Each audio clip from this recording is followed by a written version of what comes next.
Good morning, good afternoon, and good evening, everyone. Thank you for joining us for today's presentation. Our presentation is titled, What's New in Vortex, and follows the recent release of Vortex, which continues the development of features to support biologics discovery. Our presenters today are Andrew LeBeau, Associate Vice President of Biologics Marketing at Dotmatics, and Tedman Ellers, Principal Application Scientist at Dotmatics. The audience will be on mute for the duration of the demonstration. If you have any questions, we invite you to put them into the questions panel, and we will answer them at the end of today's demonstration. The recording of today's presentation will be available for download on our website within a couple of days. So now I'm going to hand over to Andrew and Tedman for today's presentation. Okay, thanks, Tina. So in today's webinar, I'll give some introductory remarks before I hand over to Tedman, who will give the bulk of the presentation through live demonstrations.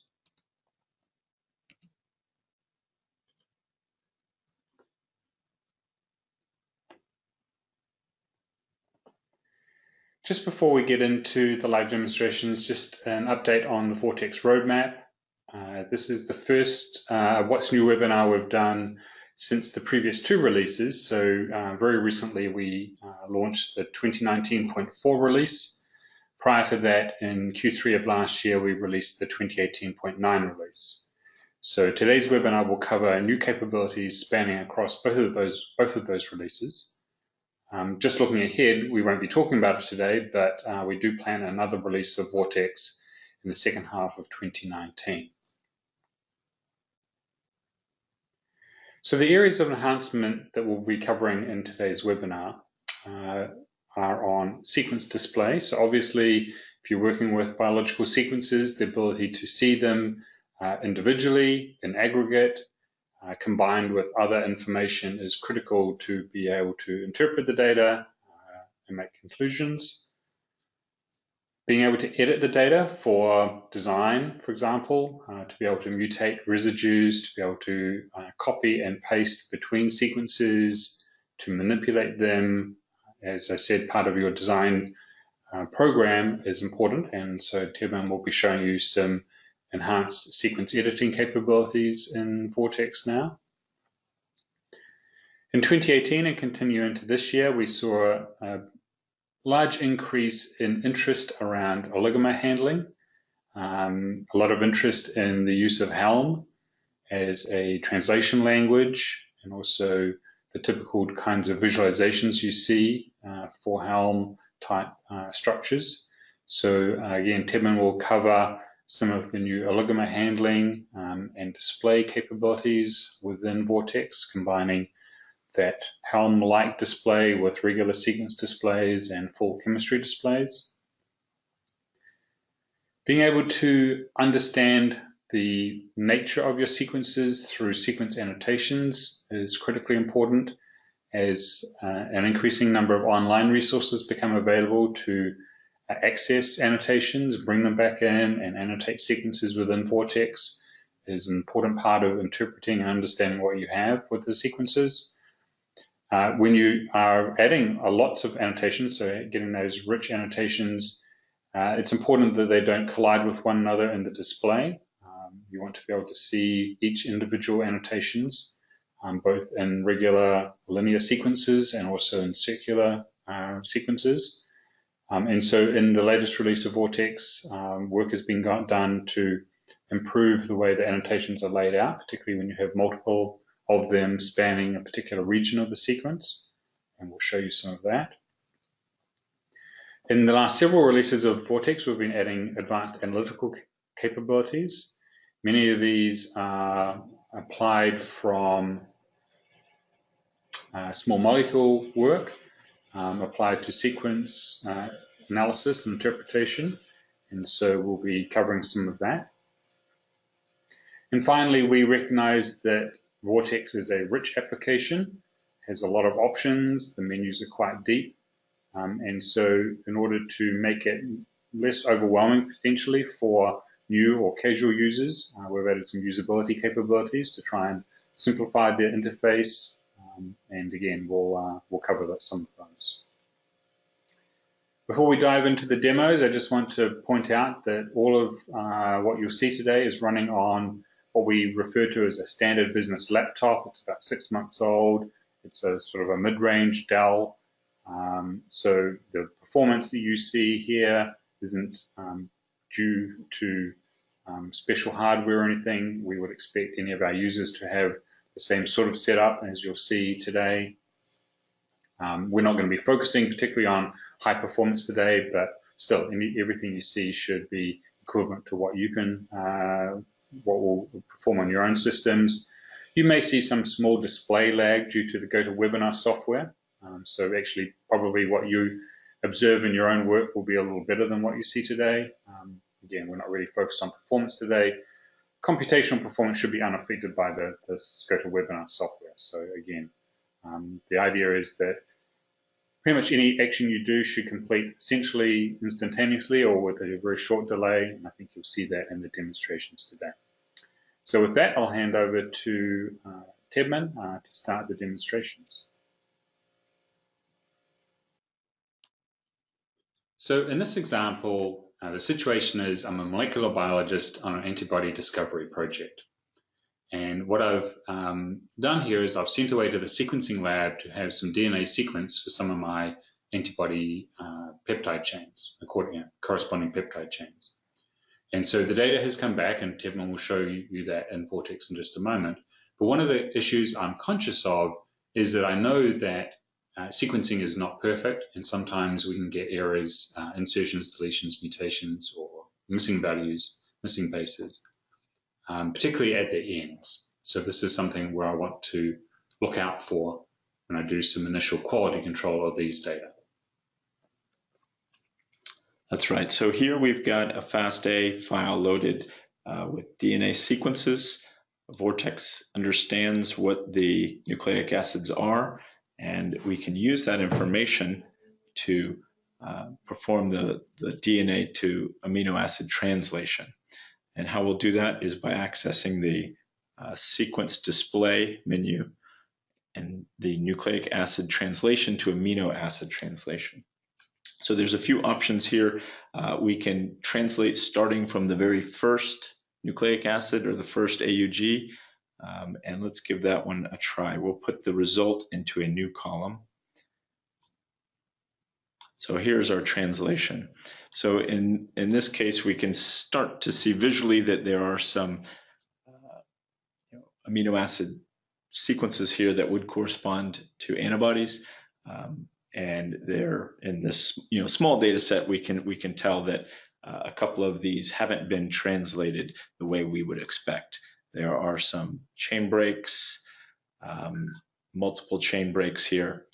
And in this case, it's quite easy to see, but if we had hundreds or thousands or tens of thousands of sequences here that we were translating, it would not be quite as easy to identify. One of the things that we could do would be to run a sequence alignment. So there's a number of ways we can align sequences in Vortex. This quick method here will do a pairwise alignment to the first sequence. And we'll see that a couple of these sequences did not align to that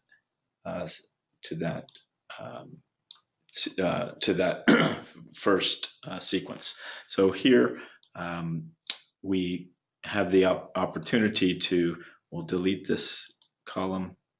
And that suggests to us that maybe there are some errors in the data, and when that translation happened, we weren't in the right reading frame. That's right. So if we were to rerun that translation and choose the option to guess the reference position and put that into the new column, here the sequences look a little bit better, and the frame shift here has been annotated. So there was a couple sequences here that had a 1 or 2 position frame shift that was required to produce a translated sequence with a minimal amount of stop codons and the right range of codon frequencies in the output. So now if we were to run that sequence calculation to align, pairwise alignment, we see much better agreement here. And even though this is a pairwise alignment, we could also convert that alignment into a consensus alignment here. I'll just change that display to a compact. And you can see here that we have our consensus alignment of our protein sequences. So what, just to wrap this one up, so what we've done here is that we've built into Vortex the knowledge of those codon frequencies, including stop codons, across eukaryotes. As a molecular biologist, I am aware probably that there can be errors in the DNA sequence when the results come from the sequencer. I'm also aware of these codon frequencies, right, that these are known and probably available to me on the internet. But as a molecular biologist, the ability to use that information of codon frequencies to solve my problem is something that I can't really do myself. I'm not capable of doing the scripting typically. And so what I'm left with, if I don't have a solution like Vortex, is that I need to go to my favorite bioinformatician, ask them to solve the problem for me.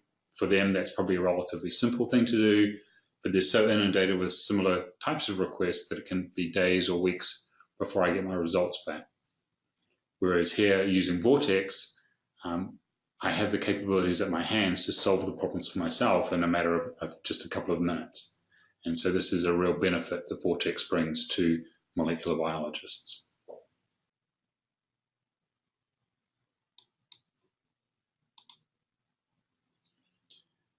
So when working with sequences on a drug discovery project, for example, it's important to be able to load the sequences up, to be able to manipulate the view of them so that you can start to look for similarities and differences in the sequences, make some initial interpretations based on what you can view just by inspection of the sequences and any associated data.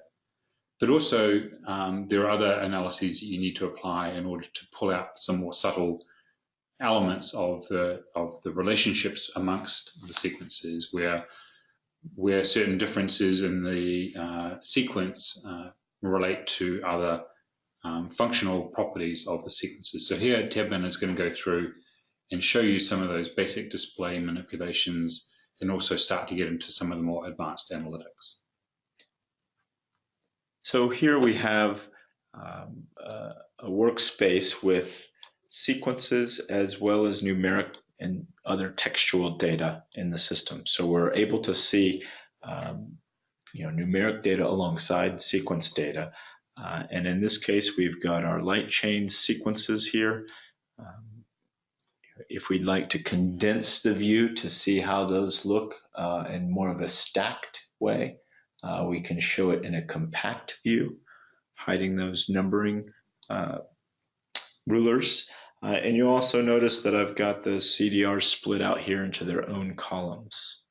So one of the things that we can do here visually based on the coloring scheme is get an idea of where gaps are or where mutations occur.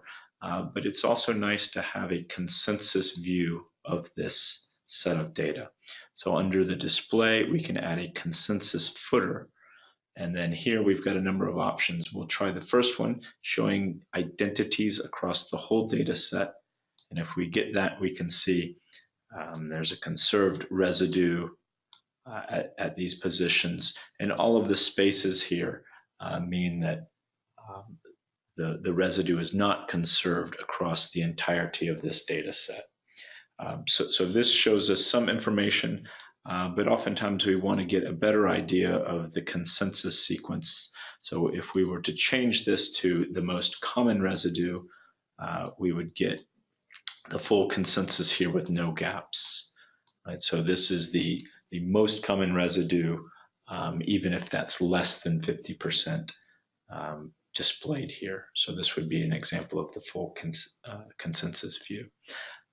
Now there's other views as well that provide a different type of information. So if we take a look at the variability value at each position, and we can get that. Here we can see that, hey, at the very first position here, there are 3 distinct residues. It looks like a D, an S, and an E. At other positions, right, when we start getting into the CDRs, right, 9, I think the blank is over 9. So if you've got more than, well, actually that blank is a 0, right? So that is the conserved residue. If there's more than 9, then you get the star here. So that means at this position here, there was more than 9 different residues at that position. Now, in addition to just analyzing residues at a positional type of analysis, we could also do some analysis on the full data set to get an idea of how similar are these sequences. So under this sequence calculation, we can run a principal component analysis on these sequences. So this is getting a measure of how similar the sequences are to each other based on the BLOSSOM matrix here. So in this case, we have a 3-dimensional plot here, and these sequences at that position there would be more similar to one another than, say, the sequences in this cluster here. So this would be the full sequence here, since I ran that on the full sequence. There's other methods of clustering sequences, and you may not want to do that on the full sequence. Perhaps you want to cluster based on a particular CDR. So let's cluster based on our CDR2.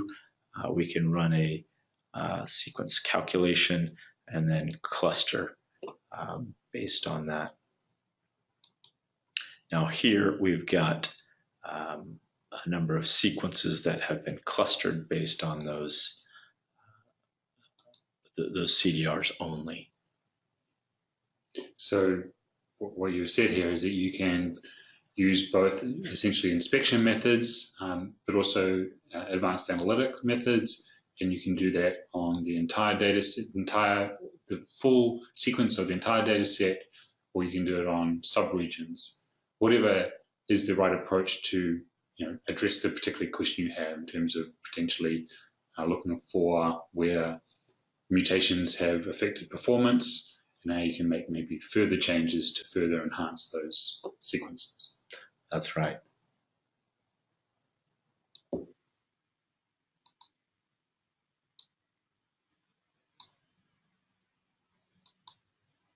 In this example, we're going to show working with Helm notation within Vortex and working with oligomers. In 2018, we saw a significant increase in interest around this topic, particularly around the use of Helm and in general working with oligomers. This is obviously related to the increase in engineered type biologics with modified residues, etc., and the interest of using Helm as a translation language essentially for peptides. So over to you, Tim. That's right. So this data set here, I just dragged and dropped it in, and we have some SMILES depictions, some small peptides, as well as some Helm text. Right. So this is the Helm syntax and the Helm notation there. And what we can do is we can force that column to show as an oligomer, right? So this will be the picture showing the individual residues and the branching within the peptides. So if we take a look at this depiction here as well, we are comprehending what the contents are, right? In this case, we're looking at a monomer store for those residues. So in this case, if you had your own custom non-natural amino acids that you registered in a local monomer store, Vortex would be able to look at that store and depict and be able to provide calculations that would respect that that individual monomer. So in addition to the depictions, right? There are some amounts there or some calculations that you can do. So, and you get oligomer property, you could have the number of chains, maybe the number of distinct monomers. We'd like to calculate that. So in this case, there's two distinct monomers, right? Alanine and glycine. In addition to this representation here, we can alternatively get the sequences from that depiction. So in this case, we have an option to aggregate the multiple chains that could be connected by branches, or we could have the separate chains as separate columns. So if we convert this here, we have, right, in this case, there are two peptide chains that have a disulfide bridge there. Alternatively, or similarly, I guess, any non-natural amino acid can also be looked up from the sequence view in addition to the Helm text view.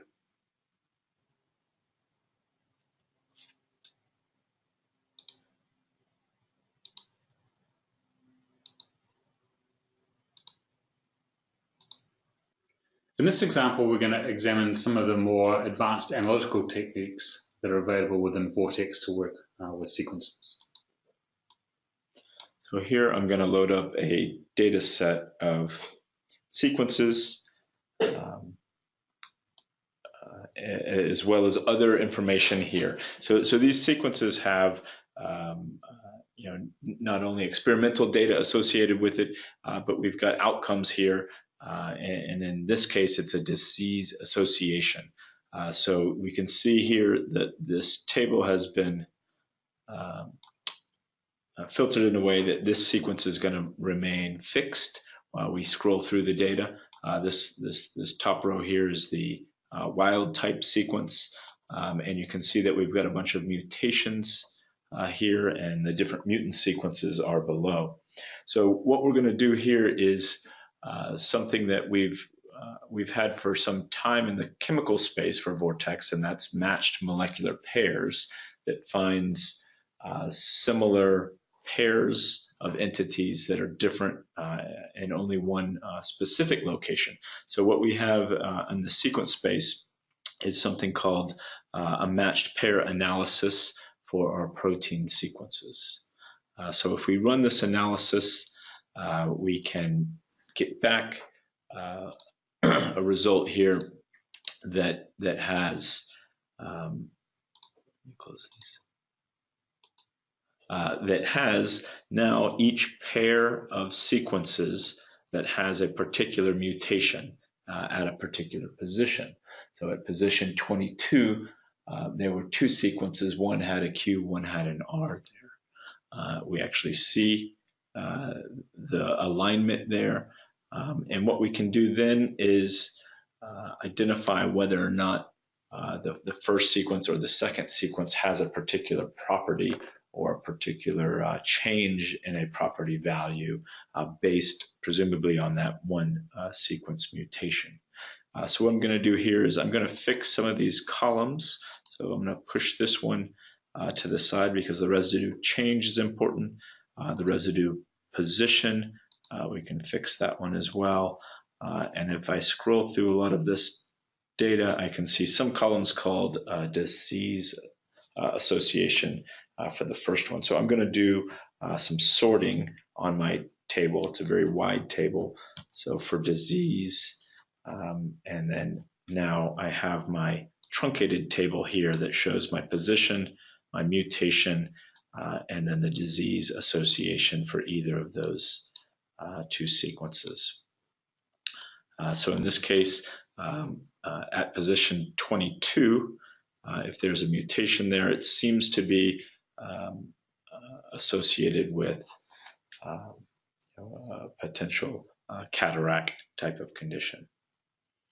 And as we scroll through, right, here we're noticing that there are several pairs of sequences that had this particular mutation, and it looks like that the case where the residue was mutated from a D to a G, it seems to be consistent with a cataract condition in this data set.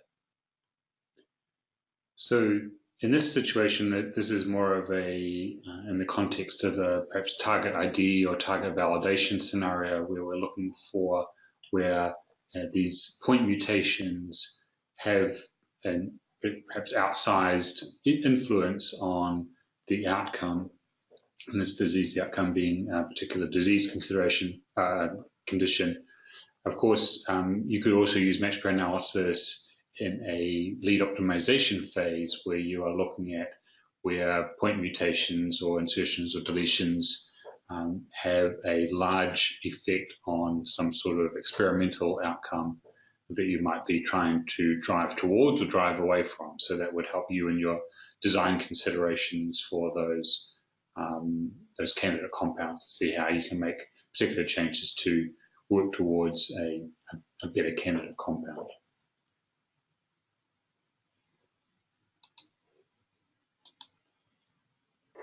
In this example, we're going to show some of the new editing capabilities within Vortex.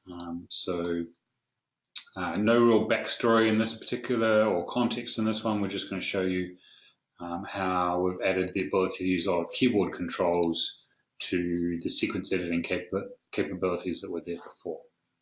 Okay, so here we've got some sequences, and what I'm going to first do is make a column copy of these sequences. Right? So we can have multiple sequences, as you can see here, within each row, but here I'm going to say create a column copy, and then maybe we could rename this and call it ideas.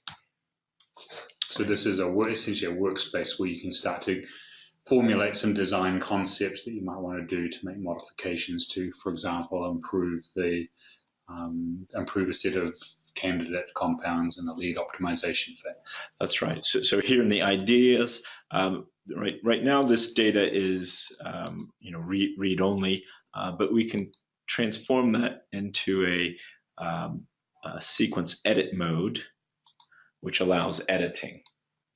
And so if we give ourselves a little bit more room here, so here we can do things like make selections. Right? I can delete that section there. So I'm using the keyboard. I can undo that. So by hitting the Shift key and dragging, I can add gaps in there. And there's a number of keyboard shortcuts if you want to see those shortcuts. They're here, but in general, you can do. How did you bring that up? That was the big H. Okay. For the help dialog. H for help. H for help. That's right. So in general, what we can do here is we can make a selection, and then if we want to say paste that into another sequence, right, we can copy that and paste that in. So I was inserting, so I selected something, and then I hit the I key to insert it into this sequence. And that inserted where your mouse. That's right, where the mouse was. And right, so there's a number of things that we could do then. If we wanted to say delete things, you can hit the D key to delete them. But this might be useful not only in the protein sequence, but if there's a vector editing or some sort of plasmid you want to use editing capability, the same commands would be available to do this on a different view. And once you get the hang of using these keyboard controls, it really makes editing pretty quick and simple, right? That's right. But also you want to be careful. That's why you made the copy of the column, so you always have the original data if you need to go back to it. That's right. In this example, we're going to cover a couple of usability capability additions into Vortex. The first is going to be around personas, where you can have now complete control over what menu options are visible. We previously had some this concept earlier, but now you have much greater control. I think Tevin will show you that. Right. So here under the preferences, we have a personas tab. And as Andrew was mentioning, we've always had a chemistry and a biology clinical persona there. But we have a number of other personas, and probably more importantly is we can add our own custom persona. So if we were to add my team uses these, and so now I can create a new persona, and I can go through each item that I want to add into the menu system, right? So this is going to give me complete control over what features are exposed to the individual users that are invoking that particular persona. And this is, I think, important. One of the reasons why it's so important is that we can make a guess at what menu options a biologist would want to look at, or a chemist, but we don't know your business as well as you do. And this is probably better for you to set those than it is for us. And particularly as we see bridging between chemistry and biology with more engineered type biologic therapeutics, then the distinctions between persona types that are preset in Vortex are going to become even more blurred. So in this way, you have that complete control. That's right. So the next enhancement here is under the language. So if you'd like, you have the full capability of translating, right, each string text within the software to something else, right? So instead of having a automated process of doing a translation to another language, this allows minor corrections to those types of processes to add a new language. And so this is good for our global customers for whom perhaps English is not their first language. So a translation can be made into a language that they are more suited with. And again, just making Vortex a more accessible tool for those people. So here you can add a new language. And for instance, if I wanted to change server to something else, I can say in server new, right, cloud. So now, if you're noticing there, anywhere that server as a text, right, appeared there, it will now say the cloud. So this can make the strings in the interface perhaps more sensible to you, or the alternative, you can go through the entire system and create an entirely new language to translate the interface into.